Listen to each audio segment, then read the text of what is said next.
যার মোটামুটি উঁচু ছিল এবং সবাই এইখানে নেমে মোটামুটি কিছু রান্নাবান্না এবং কেনাকাটা করে এখানে এখানে অপেক্ষা করত এবং সময় এবং সুযোগ বুঝে এখান থেকে ইন্ডিয়ার দিকে রওনা দিত। যেহেতু ইন্ডিয়ার বর্ডার থেকে খুব বেশি দূরে নয়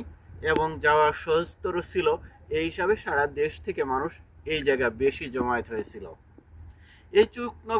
এই চুকনগরে যখন মানুষ এভাবে জমায়েত হচ্ছিল, তখন স্থানীয় শান্তি কমিটির যে চেয়ারম্যান ছিলেন, ওই চেয়ারম্যান এবং ওইখানে যে আরো দু একজন যারা এই রাজাকার আলবদর ছিল, তারা মিলে পাকিস্তানকে খবর দেয় যে এই রাস্তা থেকে, অর্থাৎ পাকিস্তান সেনাবাহিনীকে খবর দেয় যে এই রাস্তা দিয়ে অর্থাৎ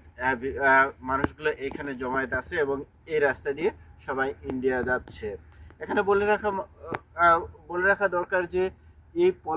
যারা পলায়ন করছিল তার অধিকাংশই ছিল হিন্দু, অর্থাৎ আমাদের বাঙালি হিন্দু সম্প্রদায়ের মানুষ, এবং ছিল যারা যুদ্ধে যাওয়ার জন্য, অর্থাৎ 71-এ যে যুদ্ধে যাওয়ার জন্য ট্রেনিং নেওয়ার জন্য যারা ইন্ডিয়া পাড়ি জমিয়েছিল, এই মানুষগুলো এবং অধিকাংশ হিন্দু এবং ওখানকার লোকাল মানুষগুলো। অর্থাৎ ওই বাজারে ধারণা করা হচ্ছিল যে 1 লক্ষের উপরে, 1 লক্ষ থেকে